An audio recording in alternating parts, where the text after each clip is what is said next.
are these people? We're going to talk about what's going on in London. You know, I got yelled at this week because I did a story a couple of weeks ago about Britain and what's going on in London, and I called it the UK. And they're like, nothing's going on in Wales and nothing's going on in Ireland. Stop doing that and stop talking about stop mentioning the UK. There's a difference between Great Britain and the UK. Okay, you're right. I'm sorry. I apologize. Great Britain, but also not really. Well, you know. Except that the pogroms, they said that there were no real pogroms and towns that were beating the crap out of Muslims and pulling them out of cars, like we reported on a couple of weeks ago. That was not happening elsewhere around the United Kingdom. That was only happening. Yeah, we get it. The Irish were too busy getting drunk in pubs and fighting over who lost their favorite soccer game. Right? Like, we get it. You know? We know. Jonathan Cook is in. Oh, by the way, that was the first one. Common Dreams, Indie Media Award honoree. Jonathan Cook, also an Indie Media Award honoree. Oh, speaking of Indie Media Award honorees, if you are able to, we have commissioned the Zago brothers to create illustrations of the caricatures for all of the Indie Media Award honorees. He's just about done with all of them, as well as the logos for the outlets. They look amazing. If you can contribute and support, really appreciate anything you guys can do. We really could use it. Again, we want to also do something. We're going to be doing a fundraiser for Shanda and doing a fundraiser stream. You'll be hearing about that over the next coming weeks. And then once we're done with this, we want to help Angel. It's Angel's birthday weekend. Happy birthday, Angel Rivera. And the Handsome Cynic does a couple of shows on INN, and we want to be able to hook him up with a new machine, a new PC. His has been struggling, and he's been doing this a while, so we want to see if we can help him out. But I want to get to what's been happening, and this is why it's so important, is what's been happening in Great Britain, and we're worried about them bringing it and happening here. But we need dissident journalism and we need activism. But what Jonathan Cook has been reporting, now remember, they don't have free speech in England like we do here. They don't purport to. They have laws about how you must report and what you can and can't say. But now we've got Keir Starmer as the prime minister, and he seems to have taken on the Democrat version of censorship. All right.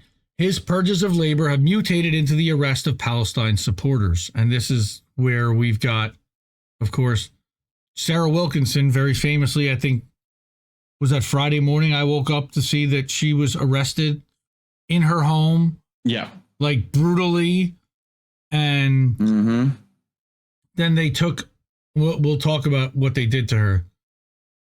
So Jonathan writes, the arrest yesterday of Palestine solidarity activist Sarah Wilkinson, following the arrest of journalist and friend and Indie Media Award honoree Richard Medhurst last week. Both based on an improbable claim that they violated Section 12 of the Terrorism Act, is definitive proof that Keir Starmer's authoritarian purges of the labor left are being rolled out against critics on a nationwide basis. You know, we saw this years ago when Corbyn was running for prime minister, and they smeared him and tried to take out anyone that was pro-Palestine in labor. He says, now safely ensconced in number 10 Downing, Starmer can crush the basic rights of British citizens with as much relish as he earlier pummeled the remnants of democracy inside the Labour Party, and for much the same reason. The British Prime Minister is determined to terrorize into silence critics highlighting his, and now his government's, complicity with Israel and its genocide in Gaza. Yes, thank you, Gold. Thank you that Sarah's been ordered no phone and no computer use. Correct. We're going to talk about that.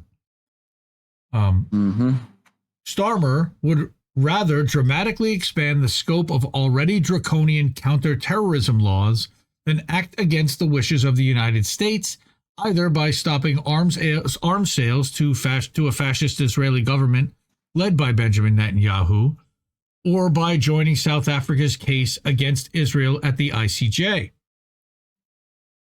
There, judges, of course, we know have already ruled that the slaughter of tens of thousands of Palestinians over the past 11 months is a quote-unquote plausible genocide, especially if you ask Special Rapporteur on Genocide Francesca Albanese for the United Nations, who, of course, Israel has referred to as Hamas. The next step is for South Africa and the many states backing it to persuade the World Court that the genocide is proven beyond doubt. And I know that Colin and Reef have extensively covered this on INN News, and check out all the coverage of the ICJ hearings that they've done.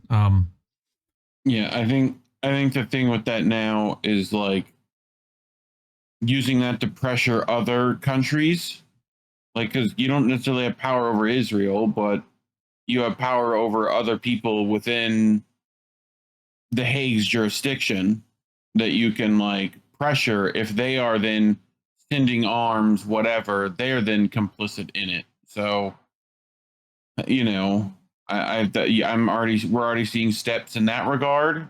You know, I just, again, when, you know, U.S. empire is backing it, not a lot of power to be done in that regard. So, says the usual Israel lobby ghouls, such as David Collier, have been salivating over Wilkinson's arrest. He faces up to 14 years in jail for supposedly supporting a proscribed organization, namely Hamas. According to reports, she was told she was being arrested over content that she has posted online. Police seized all her electronic devices. According to her daughter, she's been released on bail on the condition that she never uses those devices. That's right to jail, right away. That's frightening. Let's be clear. Yeah. The police are using the Terrorism Act in this way only because they have received political direction to do so. Wilkinson's arrest is only possible because the police and Starmer, supposedly a human rights lawyer, are rewriting the meaning of the term support for terrorism, quote unquote. This is political repression in its clearest form. Traditionally, making it a crime to support a terror group was about giving the authorities the power to punish anyone who offered material assistance, such as sending money or weapons, hiding armed fighters, or providing information useful to an attack, and so on. That has a legitimate description of aiding terrorism. Even standard criminal laws against speech usually require evidence that someone has credibly incited direct violence or put other people's lives in danger, such as the charges against those involved in recent far-right riots that included attempted pogroms against Muslims and immigrants, which we mentioned earlier.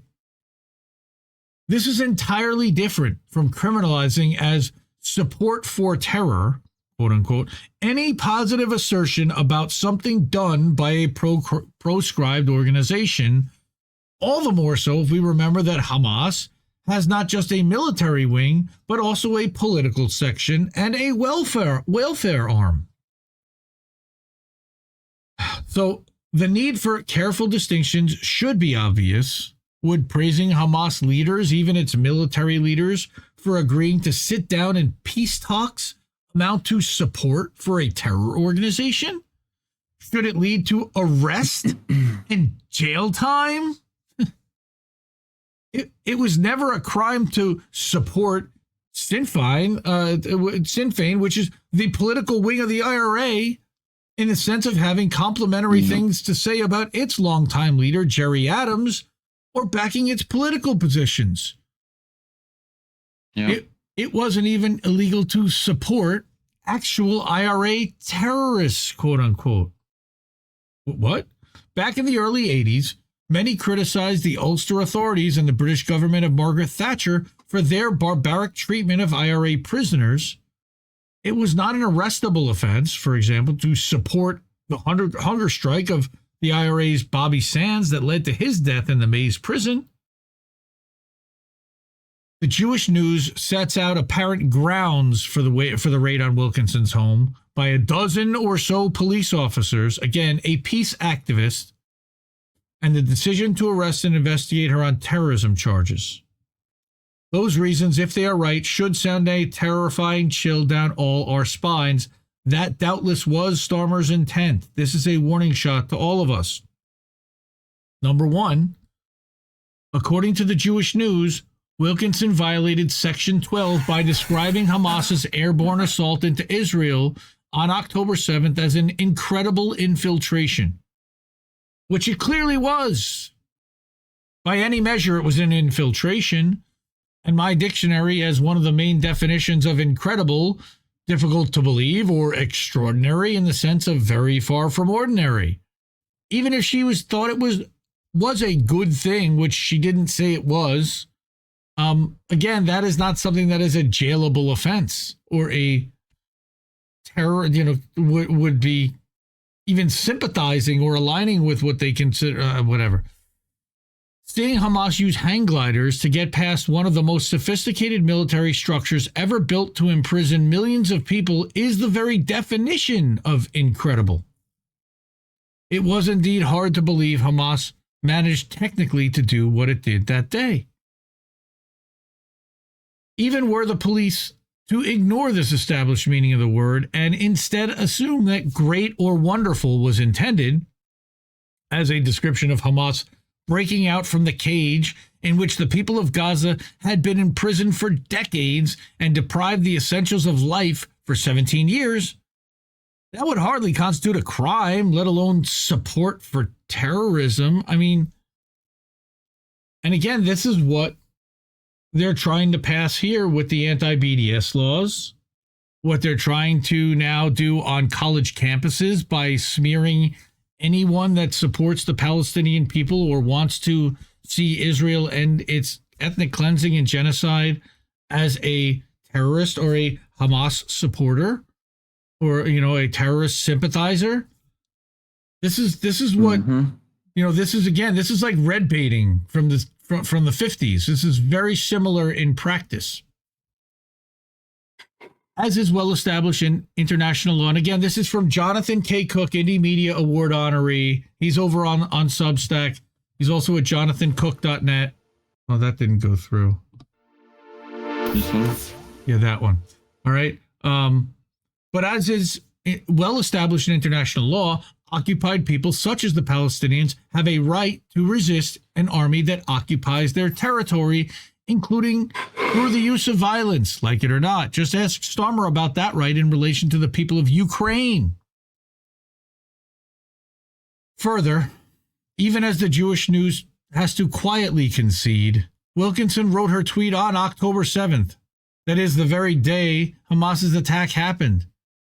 She could have had no idea at the time of writing that civilians were being killed in large numbers. She just knew that they had broken out of the walls.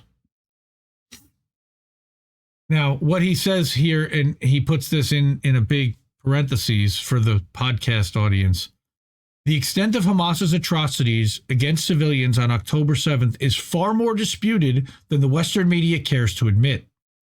It quickly became clear Hamas did not, as claimed, kill babies, let alone behead them. Hamas.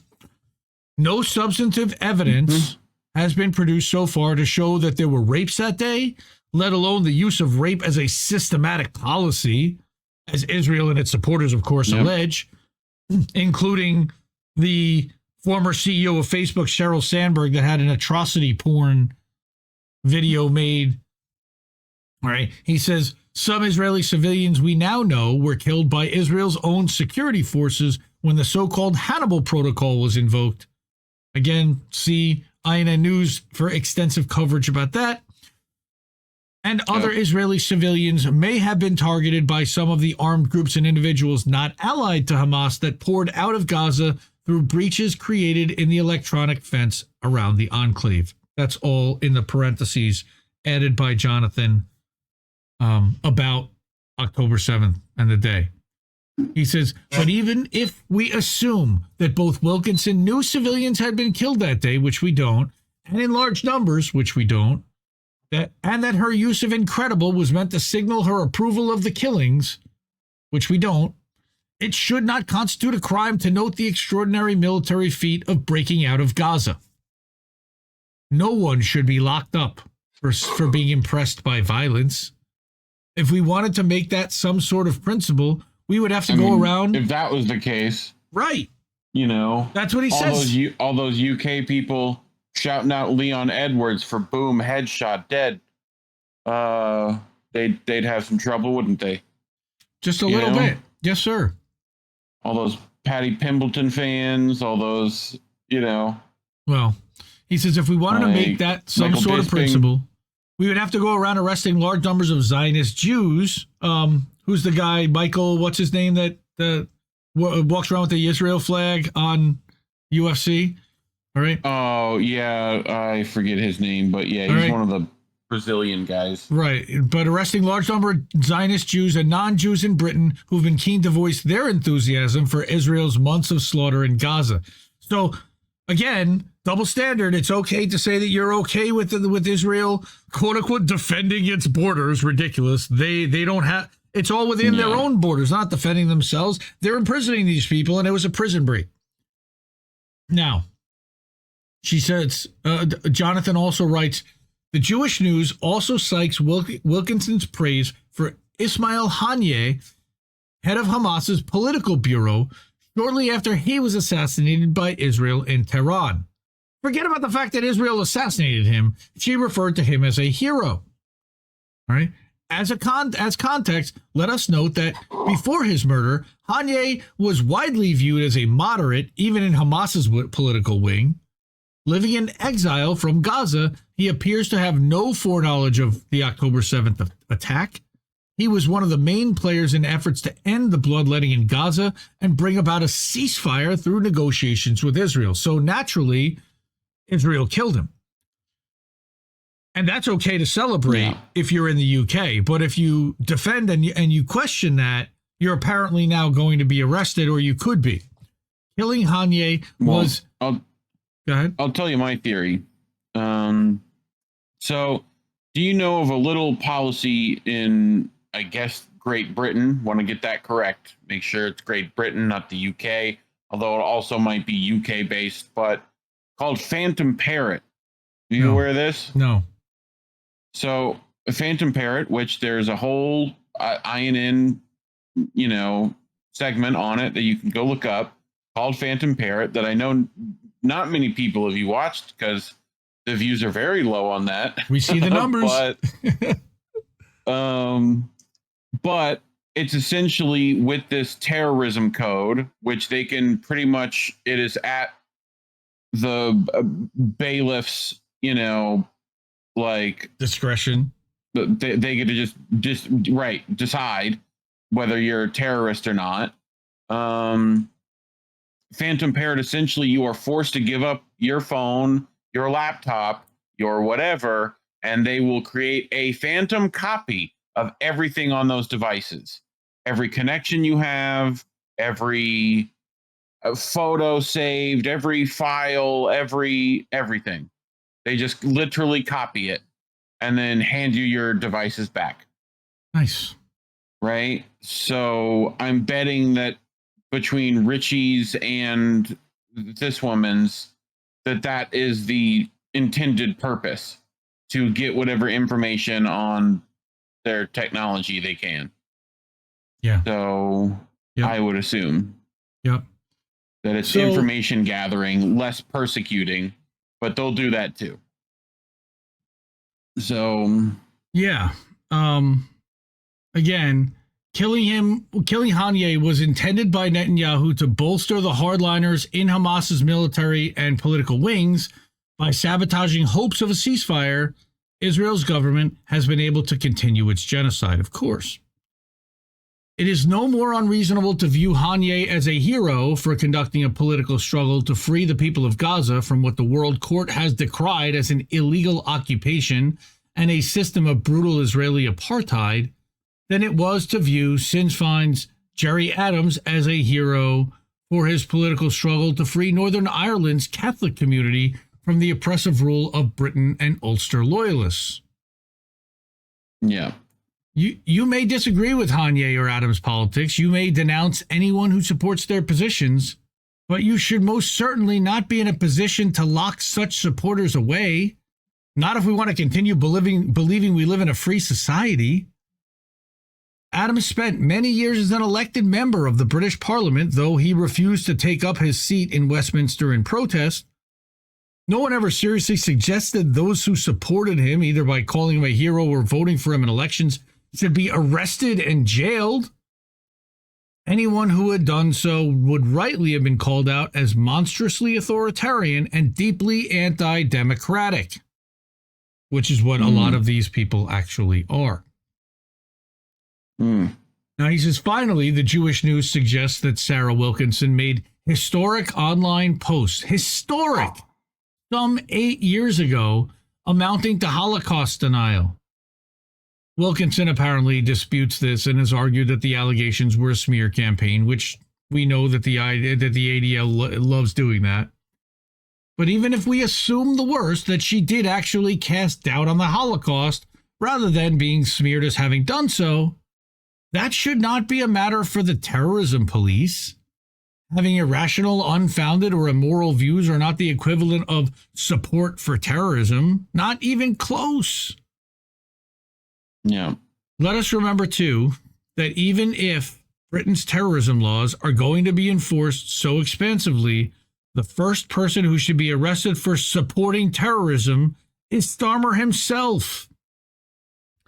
Months ago, he insisted numerous times that Israel had a right to block food, water, and power to 2.3 million people in Gaza, which is a policy that Israel has indeed pursued. That's a war crime. Yes, and has resulted in a man-made famine that's starving Palestinians to death and causing also disease like polio to come back.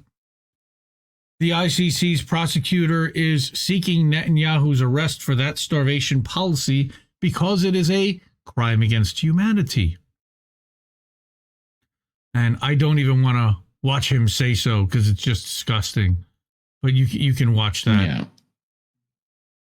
Starmer, again, reminder, he's a human rights lawyer, knew that the starvation of Gaza was terrorism, or collective punishment as it's known in international law. And yet he gave that very act of terror his full-throated backing. And yeah, that's a great line. Deep-throated backing yes, at this point. Go ahead. We're good. And his words had much more power to influence events than Wilkinson's ever could have, of course. As opposition leader, he was in a position to add tangible pressure on Israel to stop its starvation policy by pointing out it amounted to state terror. He chose not to. As prime minister, he's in a position to advance the arrest of Israeli leaders for their terrorist acts under the principle of universal jurisdiction. He can also stop arming the genocide. And he's done neither of those things.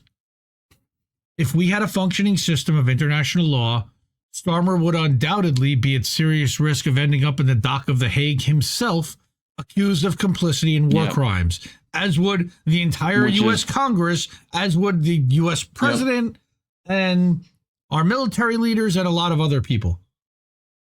Which is already starting to happen. I mean, I don't know about happening to actually get people in cuffs, but there's definitely been some countries use that ICJ ruling to go after other countries near it. Yep. We now face the terrifying Orwellian reality that a genocide-complicit prime minister can repurpose Britain's counter-terrorism laws to jail anyone who opposes Israel's genocide and Starmer's complicity in it, charging them with support for terror. Not even terrorism, but just support for terror. Anyone who says ever that they like hummus, they could potentially be attacked with supporting terror. Or they like Palestinian olive oil.